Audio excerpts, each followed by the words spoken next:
حیراں فرشتگی ہے سبک ہے پیمبری، جنبش حجاب راز کو ہے جیسے تھرتری، انسان سے کہہ رہی ہے فرشتوں کی خودسری، طے ارتقاء کی راہ بتاجیل ہو گئی، اے مشتخاک لے تیری تکمیل ہو گئی۔ لیکن اگر ایک طرف حسین ابن علی کا سجدہ پورے دین کو اپنے اندر لیے ہوئے ہے، تو دوسری طرف جناب زینب کا خطبہ بھی پورے دین کو اپنے خطبات میں لیے ہوئے ہے۔ جبھی تو شہزادہ گلریز نے کہا کہ بنت علی کا خطبہ ابن علی کا سجدہ، بنت علی کا خطبہ ابن علی کا سجدہ، ایک گفتگو خدا سی، ایک گفتگو خدا سے، خدا سی گفتگو جناب زینب کر رہی ہیں، خدا سے گفتگو امام حسین کر رہے ہیں۔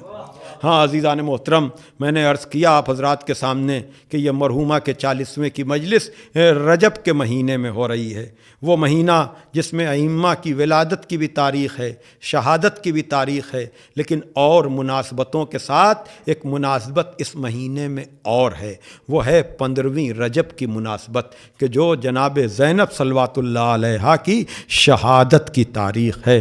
ہاں عزیزان محترم، یقیناً میں نے ماں کا ذکر کیا، میں نے بیٹی کا ذکر کیا، اور جب بھی کسی بھی ماں کے ایصال ثواب کی مجلس ہم پڑھتا ہوں تو یقیناً لوگوں کو امید ضرور رہتی ہے کہ منزل مصائب میں ماں اور بیٹے کی محبت کا وہ رخ خطیب ضرور پڑھے گا، اور یقیناً یہ عجب اثر بھی رکھتا ہے۔ آپ کو پتہ ہے یقیناً کسی کی بھی شریک حیات کا دنیا سے چلا جانا اس کے لیے عجیب سی منزل ہوتی ہے، عجیب سی بات ہوتی ہے، اس لیے کہ ہم تو غیر معصوم ہیں، ہم کو تو ایک دوسرے کا سہارا چاہیے ہی، لیکن شریک حیات کی منزل کیا ہوتی ہے اگر اس کا اندازہ کرنا ہے تو جب جناب زہرا دنیا سے گئی ہیں اور مولا علی آئے ہیں اور زہرا کے سرہانے بیٹھ کر کہا ہے کہ بنت رسول جاتے جاتے یہ بتاتی جائیے کہ علی اپنا حال دل کس سے کہے گا۔ اندازہ کیا آپ نے، گویا کہ جناب زہرا کی جدائی علی جیسے کو تڑپا رہی ہے۔ ہاں عزادارو، تو جب مولا علی پر جدائی کا یہ اثر ہے تو بیٹوں پہ اثر کیا ہوگا، بیٹیوں پہ اثر کیا ہوگا۔ ہاں عزادارو، لیکن آپ کو پتہ ہے کہ حسب وصیت مولا علی نے جناب زہرا کو غسل دیا ہے، لیکن غسل دیتے وقت چیخ بھی بلند ہوئی ہے۔ وہ تفصیلات ابھی گزشتہ مہینے جناب زہرا کی شہادت کی مجالس میں آپ سب نے سنی ہیں، لیکن عزادارو آپ کو پتہ ہے نا کہ غسل و کفن کے بعد جب صحن خانہ میں جنازے کو رکھا گیا ہے تو مولا علی نے بچوں سے کہا ہے کہ اماں کو آخری سلام کر لو، اماں کو خدا حافظ کر لو۔ ہاں عزادارو آپ کو پتہ ہے، آپ نے سنا ہے، بڑی معتبر روایت ہے، حسنین علیہ السلام کے لیے ہے، خاص کر مولا حسین کے لیے، کہ تڑپ کر کہا اماں بلائیں گی تو میں جاؤں گا۔ ہاں عزادارو ایک مرتبہ بندے کفن ٹوٹے، آواز آئی آ میرے لال میری آغوش میں آ جا۔ ہاں عزادارو امام حسین گئے ہیں تو مجھے کہنے دیجئے کہ امام حسین نے اپنی ماں سے لپٹ کر کہا ہوگا کہ اماں آپ نے بلایا میں آ گیا اماں، لیکن اماں وعدہ کرو، اماں وعدہ کرو جب یہ حسین بلائے گا تو چلی آنا۔ ہاں عزادارو تو جس طرح سے امام حسین نے ماں سے وعدہ لیا ہوگا اسی طرح سے عجب نہیں جناب زینب نے بھی 20ویں کی مجلس میں نے عرض کیا تھا نا کہ دربار شام میں جانے سے پہلے علی کی بیٹی بیٹھ کر کہتی ہے میرے لال اپنے بابا کو تو پکار لوں، تو اگر 21ویں رمضان کو جناب زینب نے بابا سے وعدہ لیا ہوگا تو مجھے کہنے دیجئے 3 جمادی الثانی کی رات میں ماں سے لپٹ کر وعدہ لیا ہوگا کہ اماں آپ وعدہ کریں جب آپ کی بیٹی پہ کوئی مصیبت کا وقت آئے گا تو اماں چلی آنا۔ ہاں عزادارو یاد رکھیے گا اس بات کو کہ یہ گھرانہ کربلا میں سب لوگ موجود تھے، جب سب موجود ہیں تو یہ ماں بھی تو تھی اور یہ ماں فریاد کر رہی تھی۔ اللہ اکبر۔ آپ کو پتا ہے عزادارو کہ جب حسین ابن علی پر شمر کا خنجر چلنے والا تھا، چونکہ حسین وعدہ لے چکے تھے کہ اماں میں بلاؤں گا تو چلی آنا، اور اب وہ منزل آ گئی تو ماں فریاد کر رہی تھی، جنگل سے آئی فاطمہ زہرا کی یہ صدا، امت نے مجھ کو لوٹ لیا وا مصیبتا، اب کون ہے جو حق رفاقت کرے ادا، ہے یہ گہرے زخم اور دو عالم کا مقتدا، 1900 ہیں زخم تنے چاک چاک پر، ارے زینب نکل، حسین تڑپتا ہے خاک پر۔ ہاں آزادارو، ماں کی فریاد تھی، جناب زینب خیمے سے بڑی تیزی سے دوڑتی ہوئی آئیں۔ اے کربلا جانے والو، آپ کو پتا ہے کہ آج بھی تلے زینبیہ میں عجب طرح کی ہیبت ہے، عجب طرح کا انداز ہے۔ ہاں آزادارو، اس بلندی پر پہنچ کر ایک مرتبہ جناب زینب کہتی ہیں، او پسر سعد، تو دیکھ رہا ہے اور میرا ماجایا ذبح کیا جا رہا ہے۔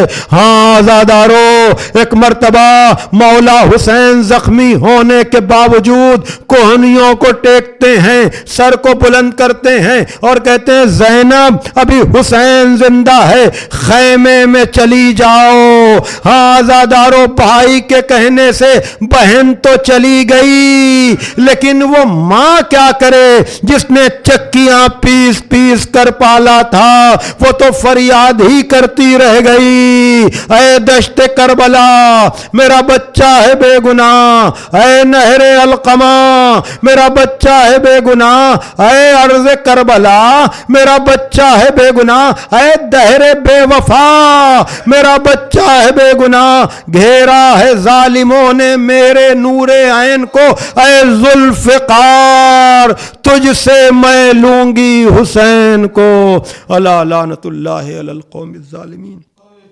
سیعلم الذین ظلموا ای منقلب ینقلبون۔ پروردگار عالم اس ذکر کو مرحومہ کے لیے بہترین ایصال ثواب قرار دے، پسماندگان کو صبر جمیل عطا فرما، ہمیں کامل الایمان فرما، ملت کو متحد فرما، سرکار امام زمانہ اجل اللہ تعالیٰ فرجہ الشریف کے ظہور میں تعجیل، اور ہمیں اس لائق بنا کہ ہمارا شمار بھی ان کے انصار و اعوان میں ہو سکے۔ اللہم تقبل منا انکا انت السمیع العلیم۔ پھر آپ حضرات سے گزارش ہے کہ ایک مرتبہ سورہ ہم، 3 مرتبہ سورہ توحید کی تلاوت فرما کر مرحومہ ریحانہ مظہری بنت سید محبوب رضا صاحب کے لیے سال ثواب۔